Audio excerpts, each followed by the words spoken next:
Good evening, everyone. Today we are going to start with the third chapter of Indian economic development, that is the feature, problems and policies of agriculture.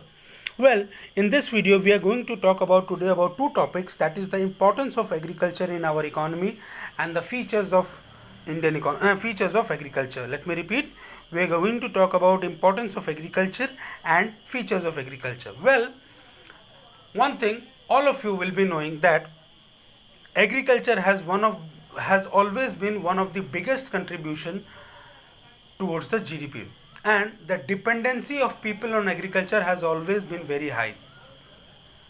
Now you will be knowing about one thing, that today's agriculture is much more developed as compared to some years back, like 20 years, 30 years, 40 years, 50 years, you name it how many years, but today the agriculture is much more developed than what it was many years back. So let's talk about the features of agriculture. The first feature of agriculture is that there was heavy dependence on rainfall. Let me repeat, there was heavy, some years back, the dependency on rainfall was too much, and this is the first feature of agriculture.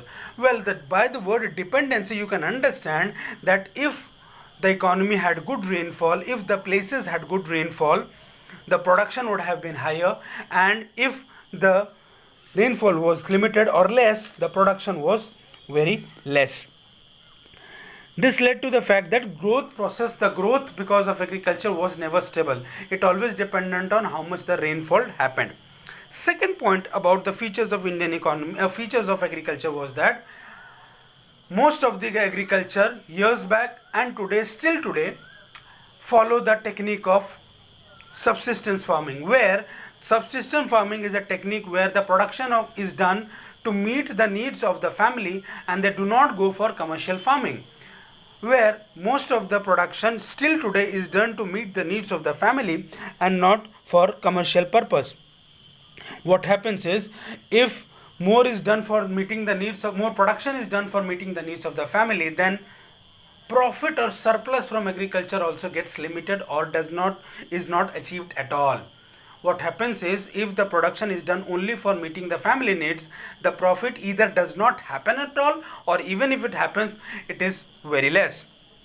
Third one is, since the dependency on rainfall was extremely high, the use of modern techniques were very less. And modern techniques like chemical fertilizers, insecticides, pesticides, they were not used much, because most of the people in agriculture were poor and did not have the money to buy the expensive machineries. That is why they used to go for using of low or little machineries, which led to decline in production.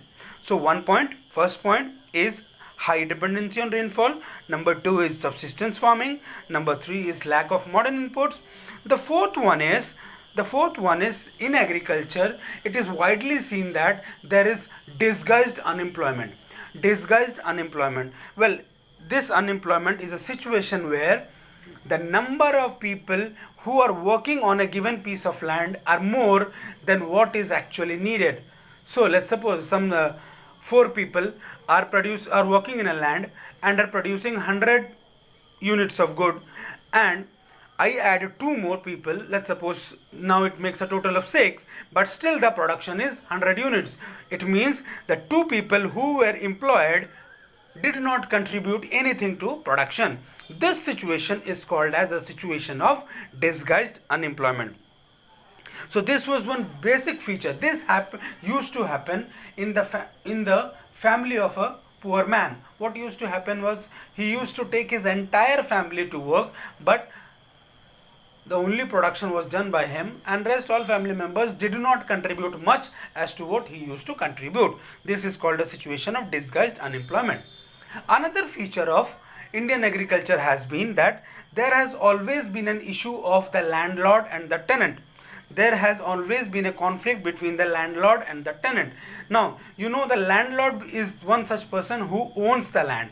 Landlord is one such person who owns the land, while tenant is one such person who works on the land. So the main conflict which used to arise between these two categories of people was in the share of revenues.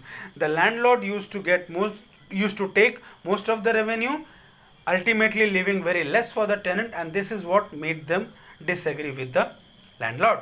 So you see some features of Indian agriculture was that first one, heavy dependency on rainfall. Number two was disguised unemployment.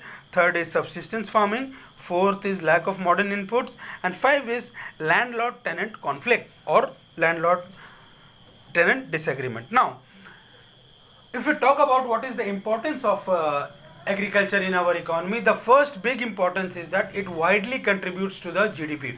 Agriculture still today is one of the biggest sectors which contributes to the GDP.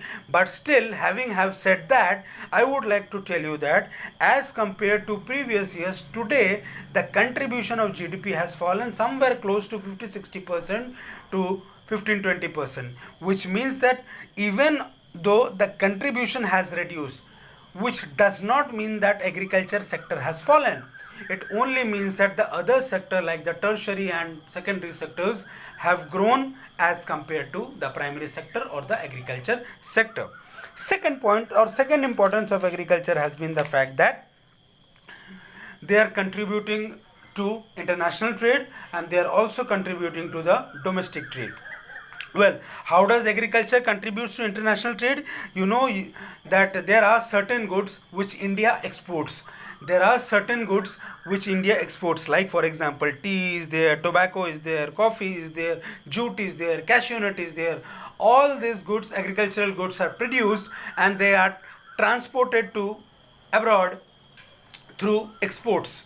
Now, when we export our goods, what we get in return is foreign exchange. What we get in return is foreign currency. And this getting of foreign currency is helping us to meet our demand of two main imports, that is crude oil and defense goods. This export of agricultural goods helps us to get foreign currency, and with the use of this foreign currency we are importing two of our most important imports, that is one is defense goods and the other is crude oil. Third point or the third biggest importance of agriculture has been that agriculture helps in contribution to domestic trade.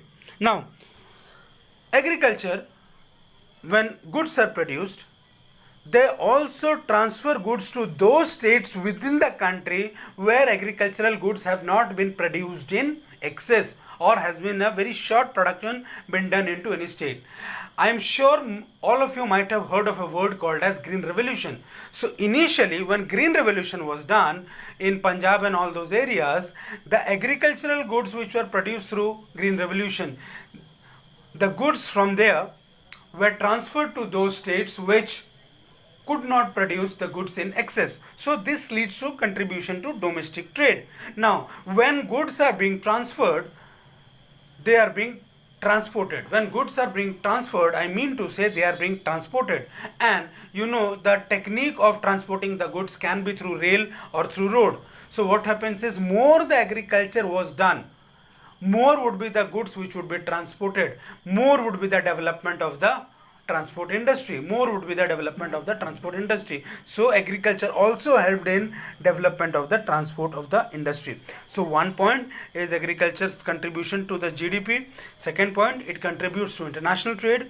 Third point, it contributes to domestic trade. Fourth point, it supports the transport or develops the transport industry. And the fifth and the basic and the most one of the very important point is, not only agriculture increases the GDP, but also agriculture increases the wealth of the nation. Not only agriculture increases GDP, but also agriculture increases the wealth of the nation. How does it increase the wealth? It increases the wealth by when capital is needed in agriculture. When capital is needed in agriculture, this capital is invested in major projects. This capital is invested in major agricultural products like irrigation project. So what happens is, there is development of irrigation. Also, agriculture work is done on land. So more the agriculture will be done, more the land will be used. So what will happen is, the land, the value, the size of the land for agriculture will improve. The land will increase in our country. The volume of land in our country will increase, which increases the value of fixed assets. More the fixed assets, more the irrigation projects, more will be the wealth of the nation. I hope this clears your two topics in this video. One is features of agriculture, one is importance of agriculture. Thank you everyone.